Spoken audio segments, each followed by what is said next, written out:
organizers for inviting me to be part of this session. And the topic given for me was rehabilitation of the visually challenged. The term visually challenged would be something like an all-encompassing terminology. As Sarah Varghese Madam told, no, an umbrella terminology to say a lot of things. So, a lot, Madam was explaining in detail about disability. So there are a few terminologies which we rather use in an interchangeable fashion. We talk about visual disability, visual impairment, visual handicap. So we think that all these terminologies mean the same. Actually, each of these terminologies, before going into the rehabilitation part, I thought we will just see what these terminologies are about. So we suppose we say a patient has got a visual disorder. We mean to say that maybe he has got an chorioretinal atrophy or an optic atrophy. So there is an anatomic thing. So the patient has got a visual disorder, which is an anatomical thing. And this anatomical problem, this visual disorder, can produce a visual impairment. So when it comes to visual impairment, it is functional. So he had got an subnormal visual acuity. He has got a problem with the visual field. His contrast sensitivity is reduced. So that's a visual impairment. So this disorder leads to an impairment. And if we talk about when this visual impairment leads to, or when it affects the abilities. So when we are concerned about the visual disability, we are talking about whether because of his visual impairment, because of his visual disorder, because of his visual impairment, if reading, writing, mobility, everything is affected. We say when the skills and abilities are affected, we say that he has gotten visual disability. And this visual disability becomes a handicap.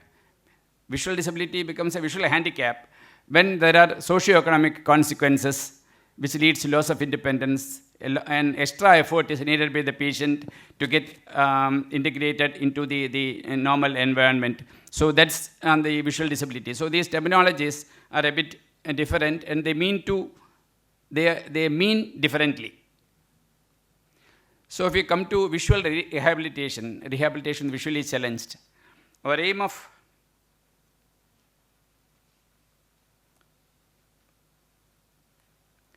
rehabilitation would be to make optimal use of so if the patient has gotten severe visual loss, whether it is congenital or acquired, if the patient has gotten severe visual loss, to optimize the use of the residual vision the patient has. That's the aim of rehabilitation. And to teach skills to improve the qualities of ADL, activities of daily living. So ADL is a terminology which is very commonly used in rehabilitation, not only in all rehabilitations. ADL, activities of daily living.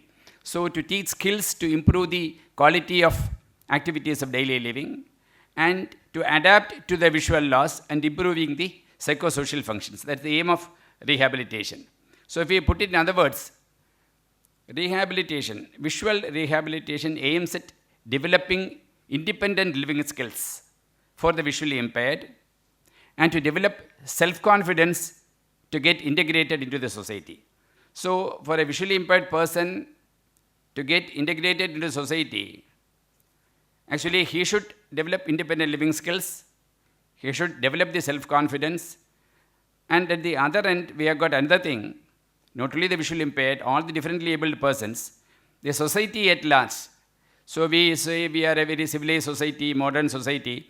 So the society at large should also have a niche to adapt this visually impaired, visually challenged, and the other differently abled persons. So two things to happen. So things have to happen in the visually challenged side as well as in the society side. So if we say that we are a modern society, the society also should know what they are expected to do or what they are expected to adapt to this differently abled persons.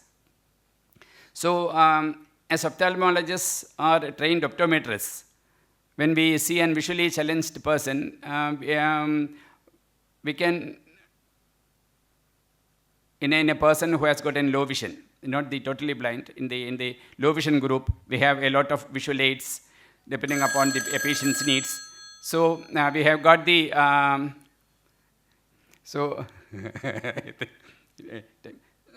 the whole thing will, the session will last only 30 minutes. Okay. So in addition to the medical things or the rehabilitative things from the ophthalmologist or optometrist side we have to offer. This is a teamwork which includes psychological counseling, career guidance, independence in ADL, and the mobility skills for the severe visually impaired. So the list of visual impairments, it's a long list. So if a visually challenged person, if he or she comes to you for an opinion for rehabilitation services, so we do a functional vision assessment, which the next speaker will say in a bit of depth.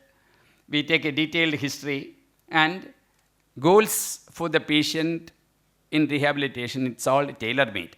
So a visually challenged person, so for two persons it will be different, because depending upon his age, depending upon his education, depending on his intellect, depending upon his motivation, so depending upon his family circumstances. So for each, it's a teamwork from our side, encompassing all the whole team which I had mentioned, and it should be tailor-made for that particular visually challenged or the visually impaired person.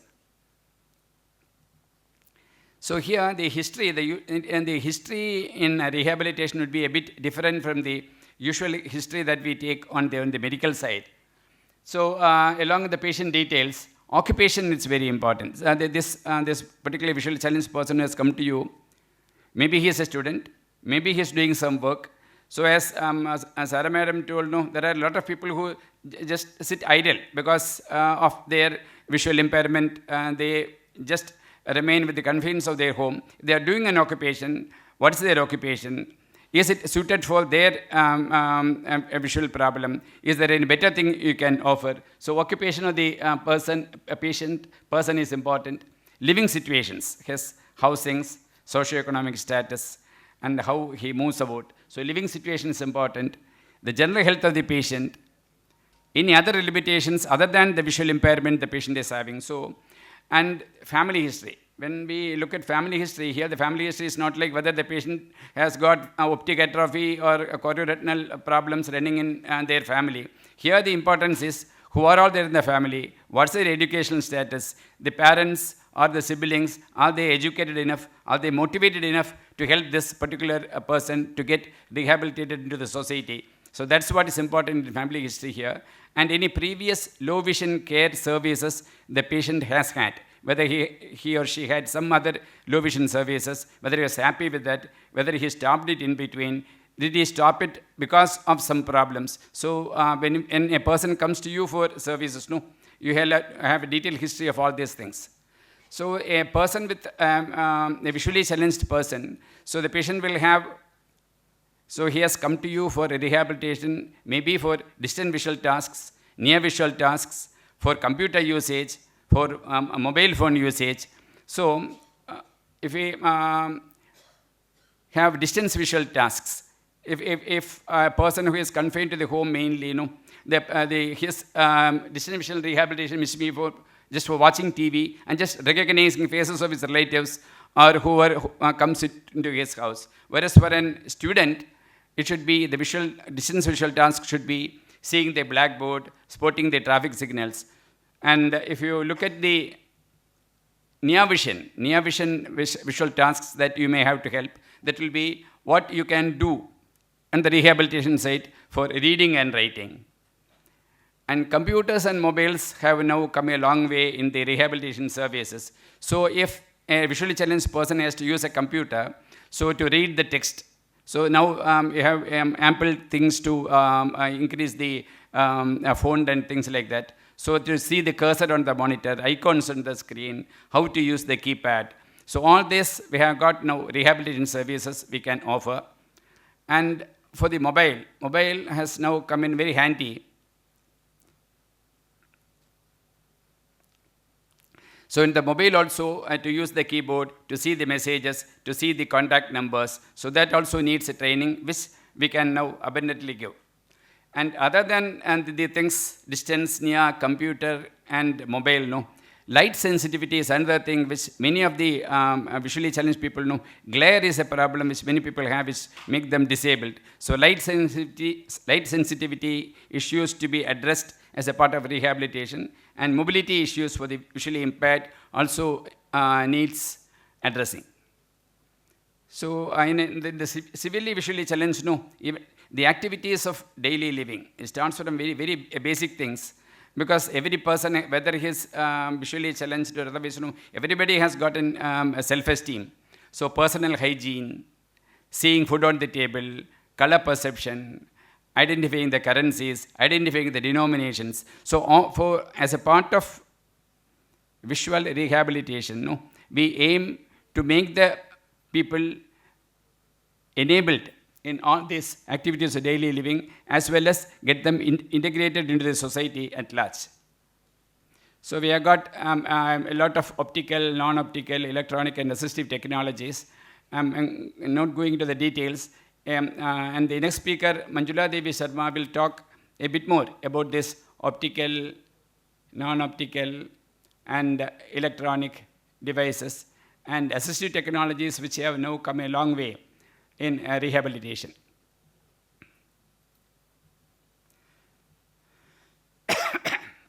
Sorry. So, and magnification is the important thing in low vision services. So we have got formulas for distance calculation, how much magnification this particular person needs for the distance. And also we have got formulas for the magnification for the near for a student to read. So I think due to lack of time, I will stop here. Thank you for the patient hearing. And the next speaker will talk a bit into the depth of how to make of assistive technologies in visual rehabilitation. Thank you. Thank you, sir, for those motivating talk. Prescribing low vision aid is a challenge in itself. To guide us, we invite Mrs. Manjula Devi Sharma, Faculty of Optometry, RIO Trivandrum. Welcome you, madam. I would like to thank you for this opportunity. And I am talking on the subject, which low vision aid can I prescribe?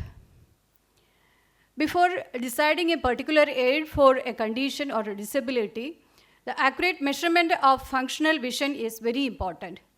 And next is the optimal refraction. Then only I can identify which task I have to deal with. In certain conditions, the magnification cannot improve the resolution, then I have to think about the contrast and the lighting of the particular task. And some assistive technologies can also improve the quality of life, like these tactile guiding rails, and then these long wavelength stickers to identifying the curves and the tactile tiles, and then increasing the contrast of living environment.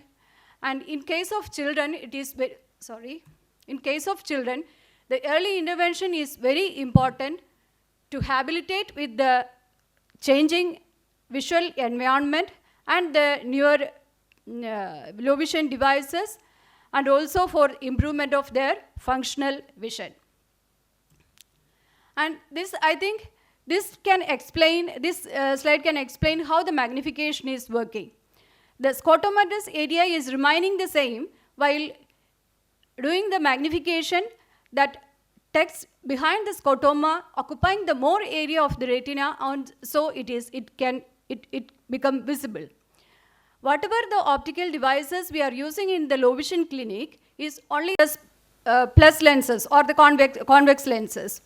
As the vergence here changing or increasing the vergence, these high power lenses can produce the magnified image by producing the collimated light rays. Because of these parallel rays, there is no exertion of accommodation and can use these high or plus lenses continuously in comfort manner. And these are the optical devices using in low vision therapy. First concern is the first preference is the spectacle magnifier. While considering the spectacle magnifier, it's up to the 10 diopter we can consider. More than that, this working space will reduce, and it requires the more convergence, and it is because of the reduced working distance, it cannot be used for long time. And then while considering the spectacles, these supporting systems is very important to maintain a good posture for long time, like this reading stand or book holders. And then next option is handheld designs, handheld magnifiers. Numerous designs are available in handheld magnifiers. Here again, up to 2.5x or maximum 10x can consider. Because of this certain different optical reasons, as the magnification increasing, the thickness of the lens is increasing and the quality of image is decreasing. So while considering the optical devices, it is better to consider up to the 7x or 10x. Then the stand magnifiers, how the stand magnifiers is helping is, because of this stand, or these stands are at the focal point of this zooming lens or the plus lenses. So it can maintain that focal area, and so the depth of focus can maintain. And so here also again, as the power is increasing, this working distance is decreasing. So in the stand magnifiers, up to the 6x, the 6x magnification usually can afford. Beyond that, we can go for the electronic devices. These technologies helping a lot, especially for especially for students and the employees. It is available in the different form, portable, small screens or the large screens. Why it's become easy is, it's providing good intensity and high contrast, and contrast reversal can achieve, and then magnification up to 30x, or sometimes it is more than that, and then different color codes. But cost-wise, it is very it is usually very costly. And that conditions, our mobile phone can use different reading apps. These are freely downloadable apps like Visor and Lookout Assisted Vision and Be My Eyes. Usually in our clinic, we are suggesting the Visor.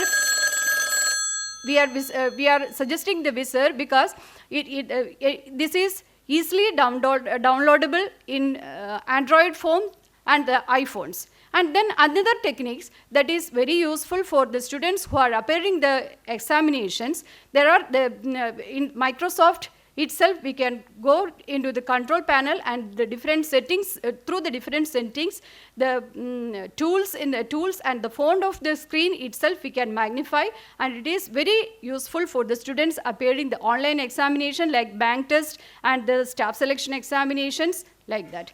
And this CCTV is the most comfortable device, but it is highly cost. Here again, binocularity is maintaining the comfort posture, and then it can use with the other magnifiers, and then contrast reversal, but again it is high cost. While by this mouse mode camera, we can achieve most of the qualities or the functions of CCTV. It is around 10,000. This mouse having an inbuilt video camera, and this can connect to the electronic. This can connect to our TV monitor or the computer monitor. And these are the distant vision devices. Distant vision devices all are the telescopes. If the both are having the same vision, then we can go for the binocular telescopes. Usually binocular telescopes are not cosmetically appealing, and also it is bulky, and the uniocular telescopes are usually suggesting. And again here the technology ways, the quality of the resolution is good and the visual functions are also different. This bioptic Ocutech, which is more than lakhs, but it can use for the driving. It is very popular in the Western countries, but here we are giving the uniocular telescope of this type. It is very helpful for the students listening in the class and for watching galleries, and for watching television programs. And the intermediate distance, some electronic devices are providing the intermediate distance, but usually it is not suggesting. And coming to the field expanders, this last one, these mirrors and reverse telescopes, that has to be used for in the static condition, and it is very heavy also. But the Pelly prism is very useful for RP patients and also the CVI patients who having the lower field effect and facing the difficulty for walking. And here it can cut and paste on the back surface of the spectacle, and the base of the prism should be towards the field effect. And this is the latest device, latest soft technique, that is the screen readers. But the screen readers are the optical character recognizing systems. What it is doing is it scans the text by the word processing, and then it's changed as the sound energy, and the sound intensity and the speed of the sound can change or controlled by the listener, and it is very helpful. And usual the popular one are the NVDA and the JAWS. In Punarjyoti we are giving the training on NVDA. Next is the contrast sensitivity increasing techniques, that are the just filters or the tint. What it is doing is it is available in the different grades also, and it is allowing the entrance, or it is filtering a particular wavelength of light energy, and so it can reduce the disability glare and improve the vision and increase the contrast, and it is more comfortable, and it can give comfort vision with other optical and non-optical devices. And so the low vision therapy is not just merely the magnification, it is the accurate measurement of magnification needed, and appropriate device and convenient device. That is about the low vision devices available for the visually disabled. Thank you.